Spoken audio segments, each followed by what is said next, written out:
Mitch Creek in vintage form. Creek pulls up. Bang! That's tough, Creeky. Here comes Creek.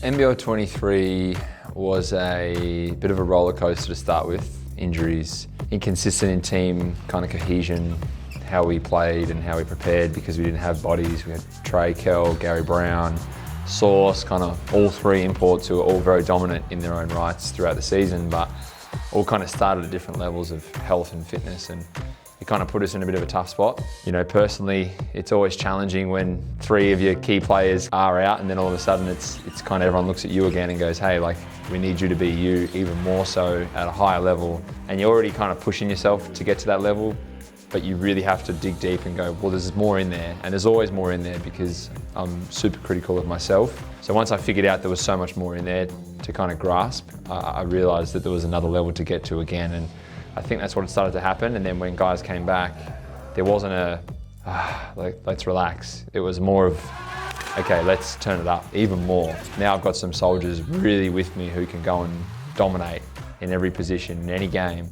And once we had that, I think our confidence as a team grew and we made a pretty good push towards a play-in final. Phoenix on three, 1, 2, 3, Phoenix! To help your teammate and also like entice this guy to make this pass. Yeah, I actually didn't really know much of Mike. I'd had one conversation where he had my back in a meeting I wasn't involved in, and quietly that got out to me one day, and I walked up to him after a Perth game and shook his hand and nearly in tears and just said, I appreciate what you did for me, and like, one day we'll get a beer and I just want to say thank you. And that was it, and we never spoke.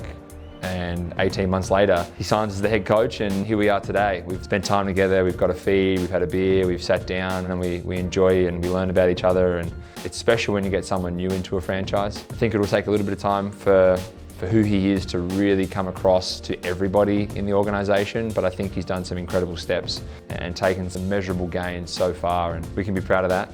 The group's very different.